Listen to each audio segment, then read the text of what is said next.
Dneska vás vezmu do Rychlebských hor. Navštívíme totiž Hradčí údolí.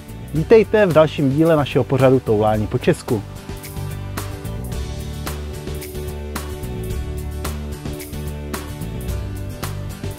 Hradčí údolí se nachází v Olomouckém kraji v okrese Jeseník, pár kilometrů od polských hranic u města Javorník. A právě na náměstí v Javorníku náš dnešní výlet začneme. Podíváme se na zámek Jánský vrch a pak už poklidnou procházkou se po červené turistické stezce budeme přesouvat k Hradčímu údolí. Předtím se ale podíváme ještě na jeden pramen a jednu kapli. Čeká nás vyhlídka ze skal, kterým se říká Čertovy kazatelny, a do Hradčího údolí se stoupáme přes říceninu hradu Rychleby a výlet zakončíme sladkou tečkou u dominanty Hradčího údolí, a to je tančírna. Čeká nás procházka, kterou s trochou pomoci zvládnou i menší děti. Výlet si můžete i rozdělit, protože na začátku Hradčího údolí není problém zaparkovat. Původně místo zámku stál hrad, který byl postaven pravděpodobně na přelomu 13. a 14. století piastovským vévodou Bolkem I. Svídnickým. Roku 1428 byl hrad dobyt a těžce poškozen husity. Opuštěný hrad pak skončil v zástavě. Vratislavský biskup Jan IV. Rod zástavu vykoupil a začal přestavbu hradu na renesanční zámek. Přestavbu ale dokončil Rotův nástupce Jan V. Turzol. Později byl zámek přestavěn do barokního stylu, a to se stalo za vlády biskupa Filipa Gotharda von Šavgočeho, který zde nějakou dobu žil. Šavgočův nástupce kníže biskup Josef Christian Franz zu Hohenlohe Wardenburg-Barstein dokončil v klasicistním duchu úpravy Jánského vrchu do dnešního stavu a založil zde okrasnou zahradu a park anglického typu. Dnes je památka ve správě Národního památkového ústavu a je veřejně přístupný, ale ne v zimních měsících. Zajímavostí tohoto zámku je i velká sbírka dýmek, která obsahuje zhruba 2000 exponátů z doby 18. až 20. století a je také veřejnosti přístupná. Jde o jednu z největších sbírek dýmek ve střední Evropě.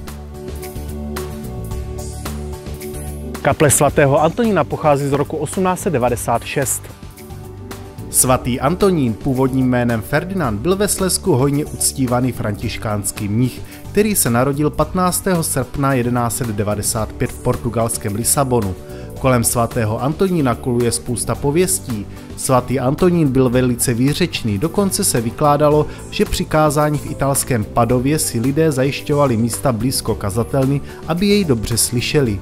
I k samotné kapli se váže několik legend. Ještě doplním, že současnou kapli postavil javornický stavitel Alois Utner.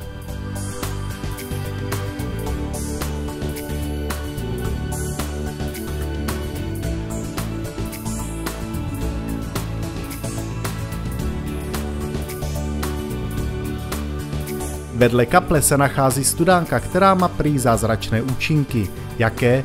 To už se musíte přesvědčit sami.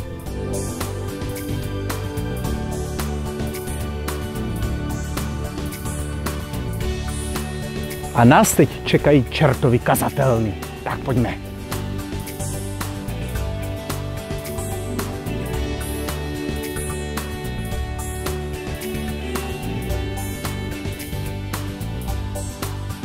Čertovy kazatelny je rulový skalní ostroh, který se tyčí nad kanionovitým údolím Hradčího potoka. A proč Čertovy kazatelny? Vychází to z pověstí, kdy za švédských válek v tomto kraji panovala velká bída. V Javorníku byly pravidelné porady, jak se sedláci mají ubránit proti Švédům, a právě mezi sedláky byl i vlčický sedlák Ryška, který jako vdovec se staral o 4 děti. Na jedné poradě bylo pod tajnou přísahou domluveno, jak zaútočit na švédské vojsko. Ryškovi se v Hradčím údolí po cestě domů zjevil muž v kněžském rouchu, který mu poradil, aby šel ke Švédům do tábora říct, co mají sedláci v plánu. Za zradu mu byl předán pytel peněz, které si doma schoval. V okolí pak mezi Švédy a sedláky nastala hotová jatka, která skončila vypálením několika vesnic, včetně Ryškova domu, ve kterém uhořely jak jeho děti, tak i získané peníze. Když si Ryška uvědomil, co se stalo, utíkal do Hradčího údolí k balvanu, kde potkal muže v kněžském rouchu. Posléze zjistil, že to nebyl kněz, ale ďábel, a tak v zoufalství Ryška skočil ze skály. A právě od této chvíle se místu neřekne jinak než Čertovy kazatelny. Z Čertových kazatelen nejde vidět i místo, kde stával hrad Pustý zámek, který sloužil jako pozorovatel pro nedaleký hrad Rychleby. Dnes po něm najdete opravdu hodně málo.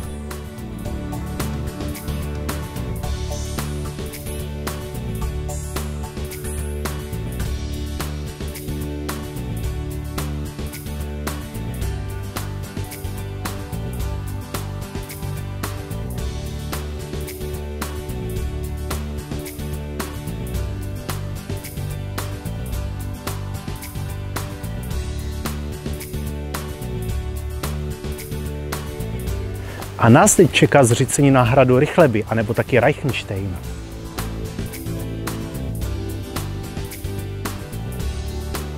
Historikové se dodnes přou, kdy vlastně byl hrad založen. Podle odhadu by to mělo být někdy v druhé polovině 13. století. To dokládají archeologické nálezy. Je i prokazatelné, že v hospodářských a zejména bezpečnostních důvodů byl postupně rozšiřován. Zánik hradu je přisuzován husitským válkám, protože na jaře v roce 1428 husité učinili výpravu proti vratislavskému biskupovi Konrádu IV. Olešnickému, u které obsadili hrad Javorník. Hrad pak zůstal v rozvalinách. Na počátku 20. století se stal předmětem vlastivědného zájmu a roku 1910 byly podniknuty veškeré konzervačně rekonstrukční práce, například vybudování vyhlídky do údolí.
Tančírna byla postavena v letech 1906 až 1907.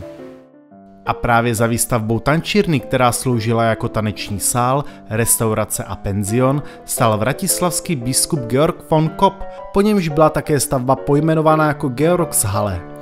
Původně zde stála parní pila. Tančírna svému účelu sloužila až do druhé světové války, ale taneční akce zde probíhaly ještě v 50. letech 20. století. Pak tančírna prošla několika změnami majitelů, což se velmi špatně podepsalo na samotné stavbě, která začala chátrat. V roce 2007 tančírnu koupila obec Bernartice, která objekt v letech 2014 až 2015 zrekonstruovala do původní krásy a opět slouží jako taneční sál. Pod tanečním sálem se nachází příjemná kavárna a cukrárna, kde si můžete dát něco dobrého. Vřele doporučujeme.